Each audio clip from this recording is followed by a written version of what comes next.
I never expected a quiet weekend at my cabin to turn into a full-blown nightmare. But the moment I pulled up the winding dirt road, my heart sank. The sight before me made my blood run cold. My front door, my safe haven, was wide open. And worse, lights were on inside, and I could see movement through the windows. Panic surged. Had someone broken in? Was this a robbery? I parked the truck, heart hammering, trying to make sense of it. As I approached the cabin cautiously, I spotted her, Patricia Hendress, the notorious HOA Karen from my neighborhood. She wasn't alone. Her family was there too, laughing and unpacking boxes as if they had a right to be in my home. I froze, trying to process the audacity. This wasn't a misunderstanding. This was deliberate. They had moved in, secretly, while I was away. I took a deep breath, trying to remain calm. But every instinct screamed at me that this was illegal. My cabin wasn't part of any HOA jurisdiction. This was private property. Yet here she was, treating it like her own personal getaway. I remembered all the previous run-ins with her. The petty complaints, the letters demanding I trim my shrubs, the constant hovering over my property. But this crossed every line. I stepped closer, and Patricia caught sight of me. Her smile faltered, replaced by a flicker of panic. "Oh, hey, we just, she stammered, trying to come up with some excuse. I didn't need an explanation. Her smugness had disappeared, replaced by nervous energy. The audacity of someone thinking they could claim my cabin while I was gone blew my mind. I reached for my phone, dialing the police while keeping my voice steady. "Hello, I need to report trespassing," I said, trying to keep the panic out of my voice. I watched as she and her family scrambled, throwing bags into corners and attempting to act casual. I realized that any confrontation without law enforcement could escalate quickly. I needed backup. While waiting for the authorities, I paced the porch, watching every move they made. I kept my phone ready, documenting the scene in case they tried to deny everything. Patricia was muttering under her breath, clearly realizing that this was not going according to her plan. Her expression shifted from irritation to outright fear, and I felt a small sense of vindication. This was about to get messy, and I had a front row seat. I could only imagine the look on her face when the police arrived. It was one thing to harass neighbors with HOA rules, but completely another to trespass onto someone else's property. The distant wail of sirens cut through the quiet forest, and I felt a surge of relief. Within minutes, 2 patrol cars pulled onto my driveway, lights flashing but engines quiet. Patricia and her family froze, mid-conversation, their casual demeanor gone. I met the officers at the porch, explaining the situation in clear, concise terms. "This is my property," I said firmly, "and this family has moved in without my permission while I was away." The officers nodded, taking notes and asking for identification. Patricia tried to step forward, attempting to justify her presence. We didn't know anyone was coming," she started, but her voice lacked conviction.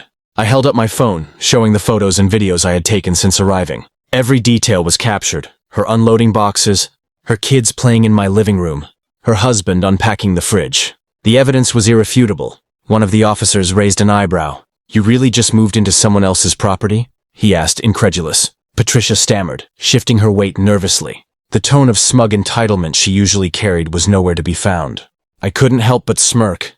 The tables had turned completely. For months, she had been trying to control everyone around her with HOA rules and petty complaints, and now she was on the receiving end of authority. The officers started explaining the consequences: trespassing, potential charges, and immediate removal from the property. Patricia's family whispered frantically, clearly realizing that their little scheme was crumbling. Her oldest son tried to protest, claiming they thought it was okay, but even he could see that the situation was hopeless. The officers politely but firmly instructed them to gather their belongings and leave immediately. I watched silently, a mix of satisfaction and disbelief swirling inside me. This wasn't just a personal victory. It was a lesson in audacity and consequences. As Patricia gathered her things, she kept glancing at me, eyes filled with resentment and disbelief. The smug, controlling persona she'd wielded so effortlessly in the neighborhood was shattered. For the first time, she was powerless. As they walked down my driveway, escorted by the officers, I felt a rush of vindication. This cabin had always been my sanctuary, my escape from the noise of the world, and now it had been defended successfully. I realized how important it was to stay calm, document everything, and let the law handle those who think they can overstep boundaries. With the police gone and the cabin finally quiet, I sank onto my porch, taking in the serenity that had been temporarily stolen. I knew Patricia wouldn't forget this humiliation anytime soon. But for now, the cabin was mine again, and I wasn't about to let anyone else take it lightly. I thought the ordeal was over once Patricia and her family left, but as I settled back into the cabin, a creeping sense of unease washed over me. Something told me she wasn't done. She had been humiliated, yes, but people like her rarely admit defeat quietly. I decided to double-check every corner of the property. That's when I noticed subtle signs. Footprints in the mud near the back entrance, a few scraps of paper on the porch, and, most disturbing, a trail leading toward the storage shed. I grabbed my flashlight and cautiously approached the shed, heart pounding. The door creaked as I opened it, revealing nothing, at first. Then I spotted a small box shoved into a corner, filled with documents, some of them mine. My cabin had not only been invaded, physically but almost tampered with in a way that could cause serious trouble if left unchecked. My blood boiled. This wasn't just carelessness. It was deliberate sabotage. I called the police again, explaining the new discovery. They arrived within 20 minutes, taking photos and securing the area.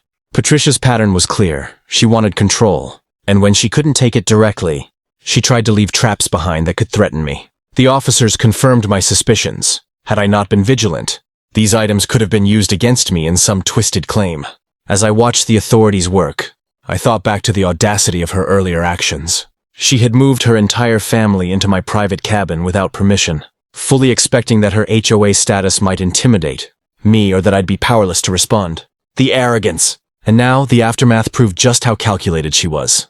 It wasn't just a silly squatting attempt. It was a full-blown intrusion with potential legal consequences.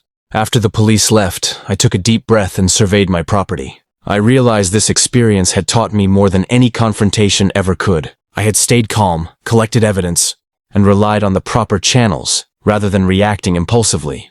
Patricia had underestimated me, and that miscalculation had backfired spectacularly. My cabin was safe, my family secure, and the law firmly on my side. Still, I couldn't help but anticipate her next move. People like her rarely walk away quietly after such a public defeat.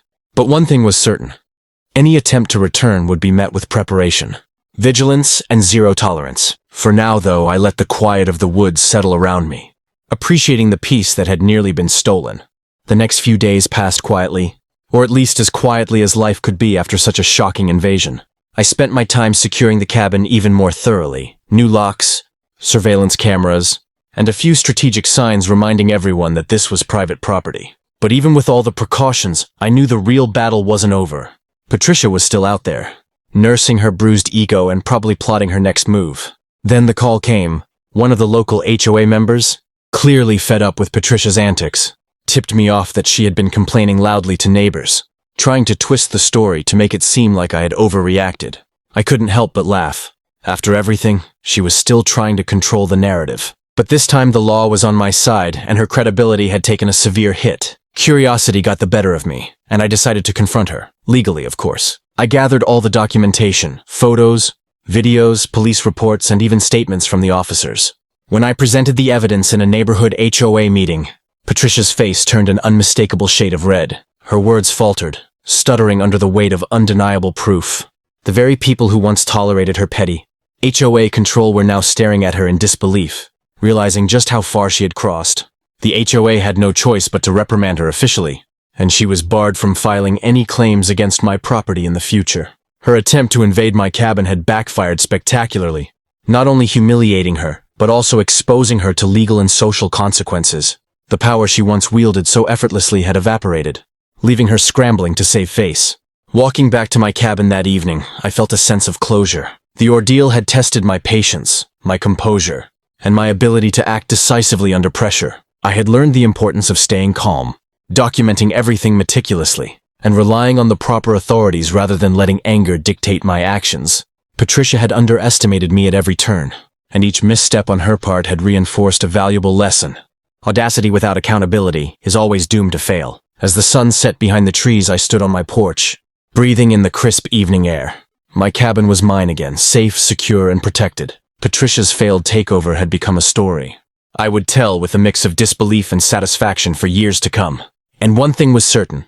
Anyone daring enough to cross my property again would face consequences, far worse than they could imagine. Justice had been served and peace finally returned. The saga was over, but the lesson was unforgettable. If you enjoyed watching this crazy HOA Karen showdown, make sure to hit that subscribe button, give this video a like, and drop a comment below, telling us what you would have done if you Caught someone in your cabin. Don't miss out on more wild HOA stories. Turn on notifications so you never miss an update.